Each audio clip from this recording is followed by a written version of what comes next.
L'invité du jour avec Priska Aïman. Shalom à tous. Comme annoncé depuis le début de cette émission, nous sommes encore à cette tribune qui parle de santé. Nous sommes avec Dr Gabriel Siekwe, 20 ans d'expérience. Il est docteur en indicamétrie et il parle d'agrothérapie. L'agrothérapie encourage la consommation des produits naturels. Nous faisons depuis quelques semaines un focus sur le diabète. Le diabète lié à l'équilibre biologique, c'est celui qui a été traité la semaine dernière. Nous allons parler du diabète gestationnel, celui qui a été annoncé pour cette émission. Docteur Gabriel Siekwe, bonjour, bonne arrivée. Bonjour Miss Aïmon et bonjour à tous les auditeurs de Radio Fréquence Vie. Voilà, nous voulons rappeler que la Fédération internationale du diabète estime que cette maladie est responsable de près de 10% des décès et touche 415 millions de personnes dans le monde, et puis surtout les 3/4 se trouvent en Afrique, précisément dans les pays à faible revenu. Et aujourd'hui, nous parlons du diabète gestationnel.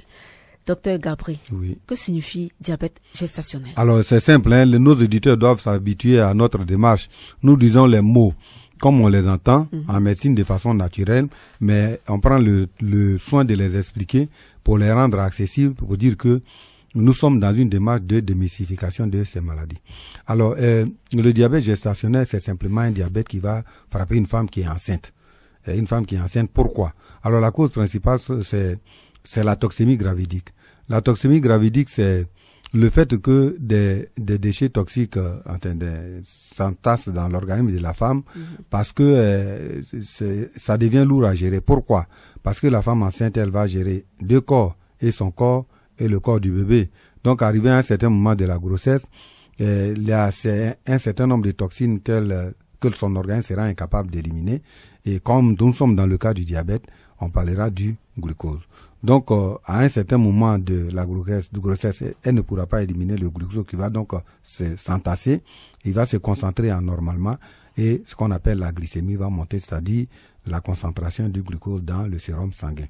On constatera donc au cours des contrôles tout au long de la grossesse que la glycémie est montée. Naturellement, il peut avoir des complications liées à cela si effectivement la femme ne se fait pas suivre. Donc elle doit se faire suivre à l'hôpital, mais en ce qui nous concerne, comme nous sommes dans l'agrothérapie, on ramène toujours les choses à des solutions simples et des solutions naturelles. Mais justement, avant de continuer un peu sur cette lancée, comment la femme qui est enceinte peut savoir qu'elle fait justement ce diabète gestationnel? Alors, il faut dire que nous, dans notre démarche, on n'est pas fermé à tout ce qui est médecine. Donc, naturellement, la femme qui est enceinte doit se faire suivre dès les premières semaines de sa grossesse à l'hôpital. Et à l'hôpital, on a les instruments aujourd'hui pour contrôler si effectivement tel facteur ou tel facteur ne va pas. Donc, elle doit se faire contrôler. Le médecin constatera que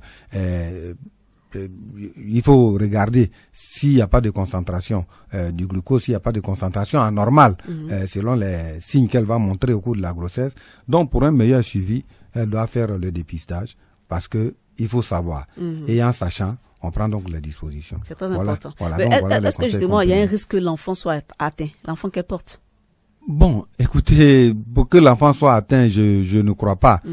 Ça n'a pas été tout à fait démontré, mais pour protéger la vie de l'enfant, il vaut mieux prendre des dispositions pour ne pas que ce diabète-là se développe.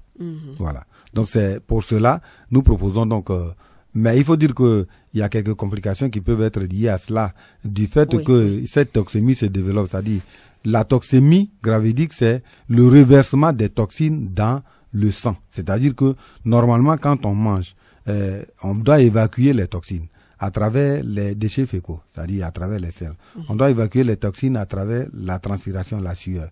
Et comme la femme enceinte, généralement, ne peut pas faire des sport, ne peut pas transpirer, et on doit évacuer. Donc, quand on ne peut pas faire l'évacuation par ces voies-là qui sont naturelles, les différentes toxines vont s'entasser, notamment le sodium. Donc, elle peut aussi développer l'hypertension artérielle. Elle peut aussi accumuler l'urée, l'acide urique. Son organe peut aussi accumuler la créatinine. Donc, pour ne pas arriver à cette explosion de montée anormale de ces facteurs-là, il vaut mieux que la femme soit suivie correctement. En milieu médical, tout comme elle peut faire le choix de se nourrir simplement avec des substances biologiques, boire correctement de l'eau dans la journée et surveiller le fait que les signes avant-coureurs qu'elle avait puissent s'éteindre. Voilà, donc voilà un peu les conseils que nous pouvons donner pour parler du diabète gestationnel. En effet, ce diabète-là peut être passager avec l'accouchement. Logiquement, ça devrait s'éteindre si la femme retrouve ses habitudes de vie, elle mange correctement. Enfin, elle mange des aliments qui sont naturellement bio. On dit dans notre jargon des aliments qui ont un taux de naturalité suffisamment élevé, c'est-à-dire des aliments qu'on prépare. Pas une sauce qui fait 2 heures au feu, on doit préparer la sauce, mais il faut qu'elle fasse le temps, un minimum de temps, pas au-delà d'1 heure. Dès lors où on se rend compte que les aliments sont suffisamment cuits, la viande est cuite, il faut descendre la sauce, c'est pas la peine de la maintenir au feu. Parce que si on la maintient au feu, on brûle l'ensemble des substances biologiques, on brûle l'ensemble des substances phytochimiques, et en consommant ces aliments, nous consommons donc des cadavres de protéines, des cadavres de vitamines, des cadavres de substances phytochimiques, et on augmente la chance d'avoir le diabète et de l'entretenir. Donc voilà un peu, et elle doit manger des fruits naturellement, manger des crudités, boire suffisamment d'eau, entre 1 litre d'eau et 2 litres d'eau dans la journée.